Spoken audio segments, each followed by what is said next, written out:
All right, let's bring in a very special guest, and we've been looking forward to doing this, hooking up with him, because I have to be honest.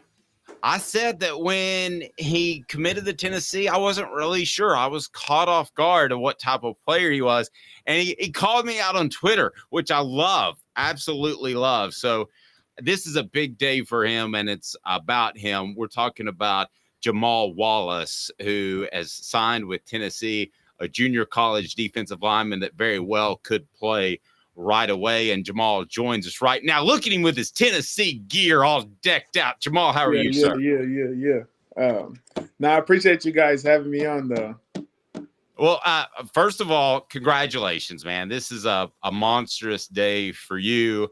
I know junior college football can be kind of tough. I've covered that at one point for ESPN. I think you're going to be blown away by the facilities and the support you get at the major D1 program. Yeah, no, it's already done happen. They've been flooding my Instagrams, Twitter. It's already done happen with the fan base, at least. Nice. So go ahead, and if you want to, you can comment on the message board and congratulate Jamal. Jamal, let's talk about your decision when you committed to Tennessee. What were the other schools involved? Who was close, and why was it Tennessee? Oh yeah, so I had a bunch of other schools to offer me. I had maybe 10 offers, but the schools that I was looking forward to was South Florida, Houston, and Utah State, just because it was all family friendly. And Tennessee always had the upper hand just because it was my dream school, which was because of Inky Johnson, Eric Berry. You know, I'm from Kansas City, so I got to see Eric Berry up and close in person. And Inky Johnson actually came to my school and spoke to us, so that was pretty cool. And people say Ray Lewis speeches get you ready to run through a wall, but I think Inky Johnson's get you ready and pumped up. That's pretty strong. Take over, Calhoun. What would you like to ask Jamal here? Jamal, the message board wants to see it, so I'm going to let you come for me.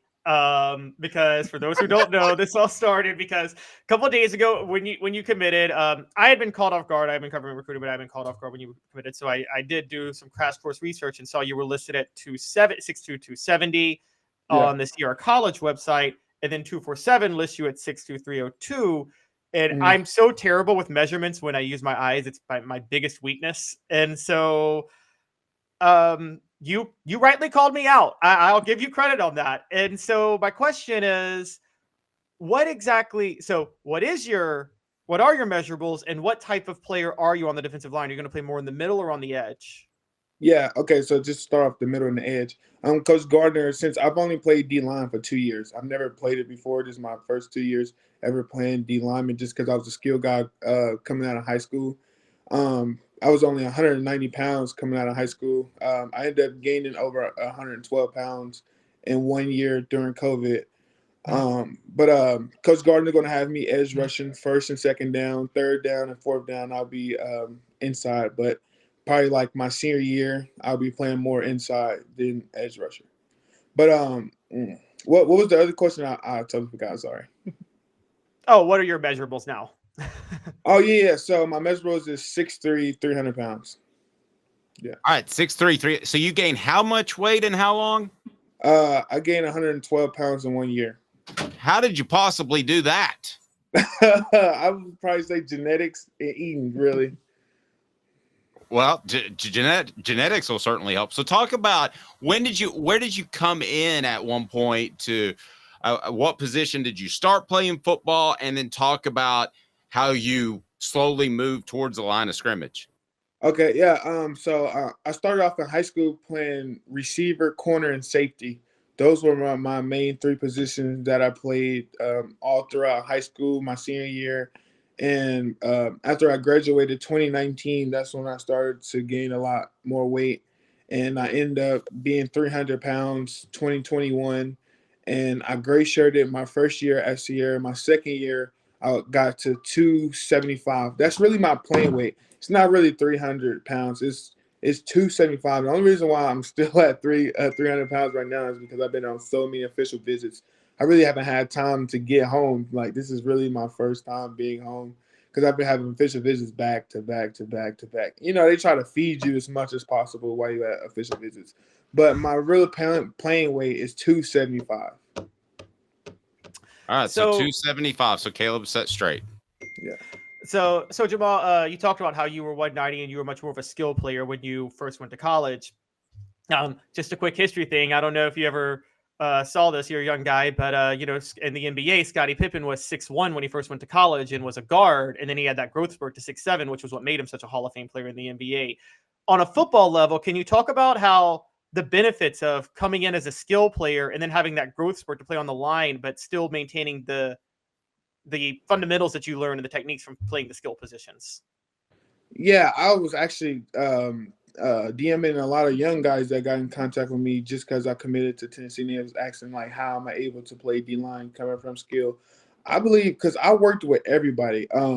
See, and like Pop Warner, my uncle had me playing D-line, but I was small. But you know, everybody else is just as small as you, so we was putting me places just to have fun and play. So I learned how to play all these positions growing up to into high school.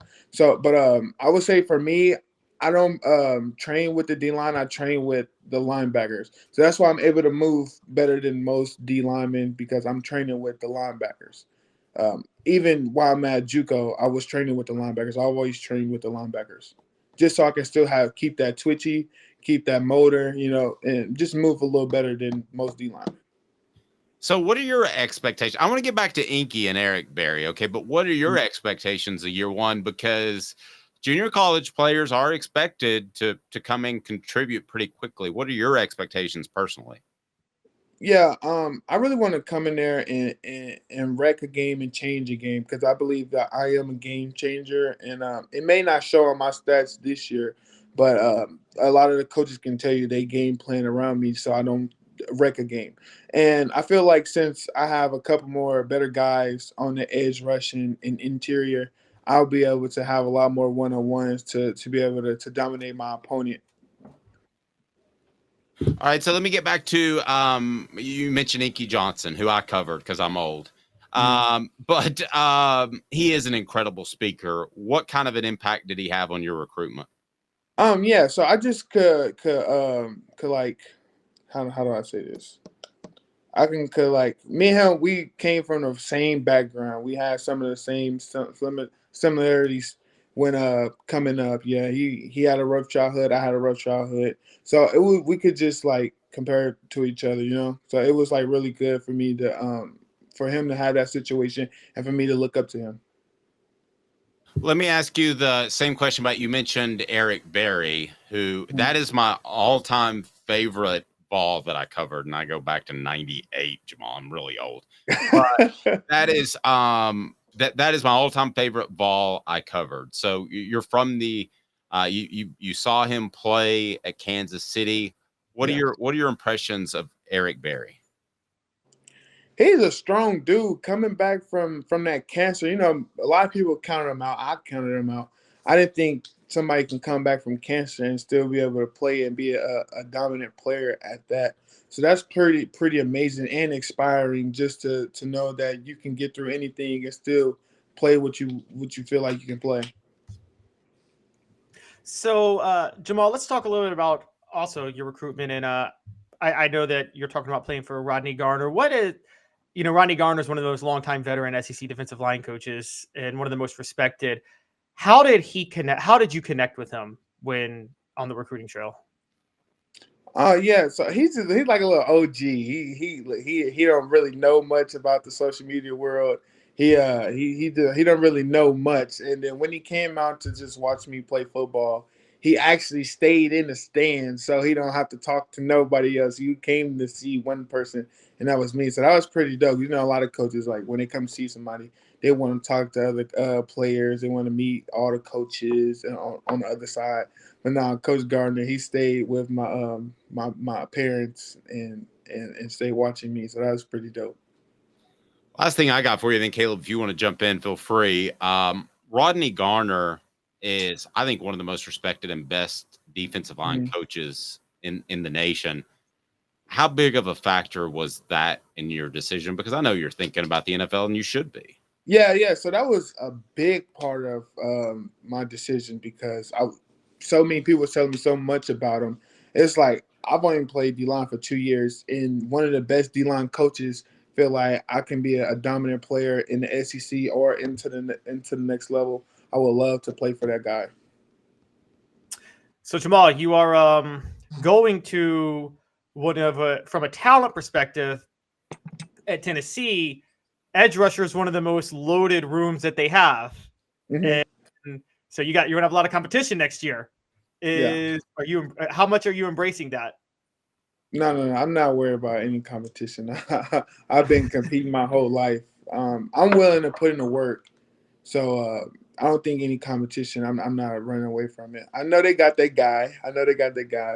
Which is pretty good that they do have a guy because I want to be the next guy too. So yeah, I ain't running from no competition. All right, let's get in touch. When will you arrive on campus?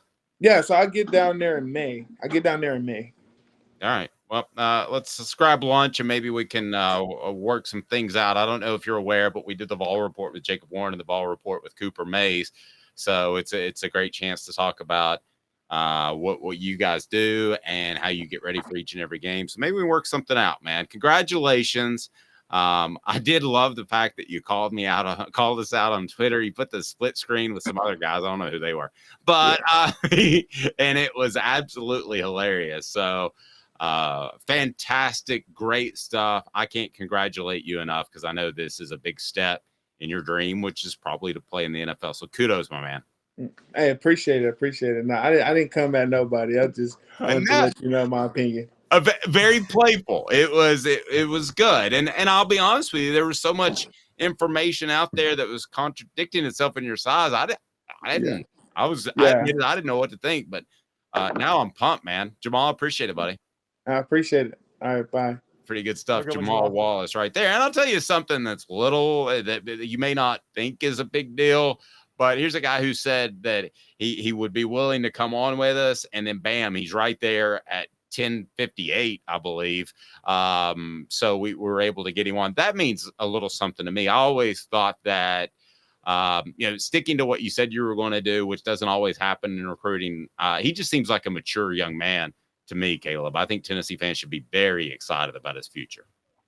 I agree. And the last question I'd ask is what stands out to me when you look at recruits, the ones who don't run from competition matter the most. I mean, how many times, Dave, have you seen in the quarterback room, the best quarterbacks Tennessee's ever had are the ones who committed, even though there was already another quarterback on the roster, right? I mean, Peyton Manning committed, even though Todd Helton, Brandon Stewart, and Jerry Colquitt were there, and Brandon Stewart was a freshman. If Peyton Manning was waiting to see whether or not Brandon Stewart was committed and then he wouldn't have been the right guy. You need the guys who want the competition, who aren't afraid to try to win the job.